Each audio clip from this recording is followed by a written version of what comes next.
with 3 towers on it and 2 big blocks of building. This is Mount of Olives. As behind it there is Jerusalem.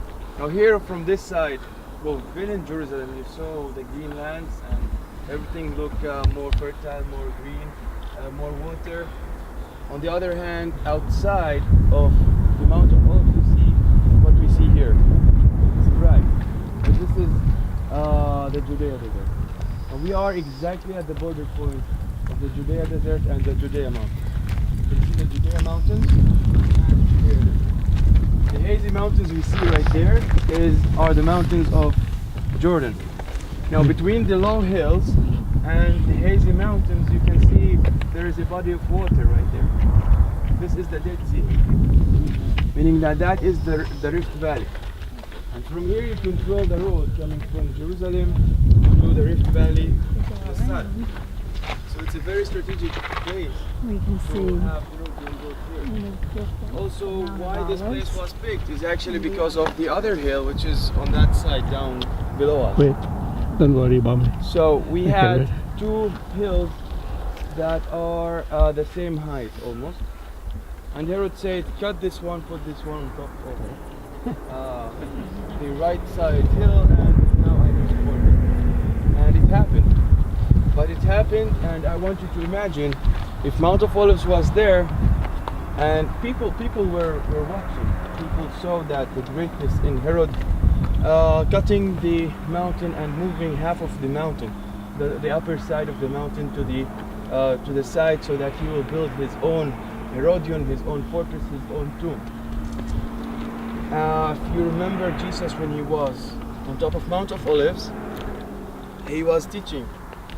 And one of the things he said, if your faith was as small as the mustard seed, you can move the whole mountain.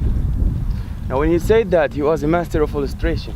He knew that the people grow up watching Herod building his fort, watching Herod cutting the mountain and moving the mountain. And they saw this is a lot, it's very powerful, it's something that cannot be usually done, and they thought it's even impossible to do it, but for a king like Herod, that he can move the mountain. And here Jesus said, no, it's not impossible, just for you to know that you have this power within you. It's your faith that you cannot cut the half of the mountain, you can move the whole mountain. So it's even greater than what Herod did. So when he was teaching, he was teaching the people and give parallels from their life, like the shepherds, like the wheat, like here the mountain, Herodion. So it's very important to understand that Jesus wanted us to feel what he's talking about and not just saying words. He was never just saying words. What we have here is this circle. This circle is the Herodion. We want to go to the other side. I'll explain a few more words. After that, we will go down, if you would like, because everything we go down, we go up again. There's a stairway on this side of the tower, under the tower, that would lead you to the tomb, to where the tomb was found. Okay, we have here we have like semicircle and another one right there, and the biggest tower here. This tower was very high, about 54 meters. 54 meters, about 165 feet high. So it was really high. It was to defend the whole mountain. If you came here during Herod time, you would have seen these walls. If you look at these excavations there, you see the wall would continue down. Yeah. And it's because the Jewish rebels in the Great Jewish Revolt, they decided to cover the mountain, like to camouflage it. As from outside you will see a mountain and not a fort. Especially during the Bar Kokhba war, that it was a guerrilla warfare, so they didn't want the Romans to know that there's a fortress there, so from outside you will see just a mountain. But when you come to the top, you can see all the complex inside. Now, so it started by Herod. Herod built the complex. After that, Archelaus, he was exiled. The Romans took the place. Till the Great Jewish Revolt, the rebels came, and it was a fort to be standing before Masada. They were defeated Jerusalem was destroyed year 70. The Jews, some of them who survived, retreated to Herodion and retreated to Masada. How far is Masada? Masada It's in this direction. is about an hour 30 drive. Oh, so it's An not hour close 30 by. drive. Yeah. Okay. And why he chose this place, the palace, to be built there, according to Ehud Netzer, he sees it not only a palace but also as a shelter and a refuge. When political things would happen in Jerusalem, especially in the temple, and especially in the three Jewish feasts, when Jerusalem would be crowded with Jews, for him the Temple Mount is not or Jerusalem is not a calm place for him to sit down and relax, so he would have retreated to Herodion till the feast would be over and he would go back to his palace in Jerusalem.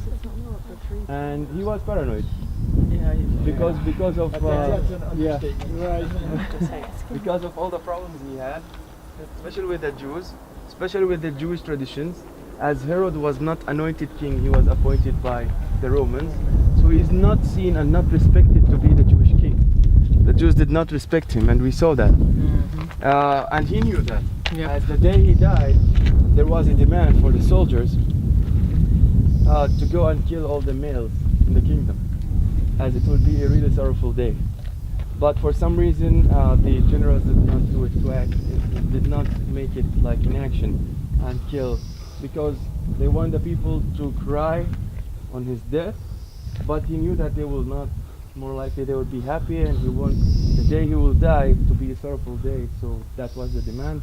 But it was never seen the light, or let's say went into action and really killing the males in the kingdom. So that's about it. And because of this fact, this conflict, he felt always an oath to satisfy the Romans, because it was because of them he became a king. And on the other hand, he wanted to satisfy the people he rules, the Jews. So one of the magnificent work was to build the Temple Mount, expand it. However, he knew that always there would be someone try to bring him down. So he built fortresses to Masada. Not only that, the main wealth of Herod is actually the area of Ain Gedi, closer to Masada. We can say almost between Herodion and Masada. Ain Gedi was a place where they can make a perfume. That perfume was sold in a really good money, like really expensive, to Rome, mostly to Rome, and that brought a lot of wealth. The thing is that Herod was a king, but there was someone, the main general here was Mark Antony. Mark Antony was falling in love with Cleopatra, and every time he wanted to give Cleopatra a gift, such like the Dead Sea was the private spa of Cleopatra. So he was giving her lands over here. And Herod could not speak a word, but he said, maybe one day I will wake up and I find myself in Cleopatra's land and I'm her guest instead of the opposite.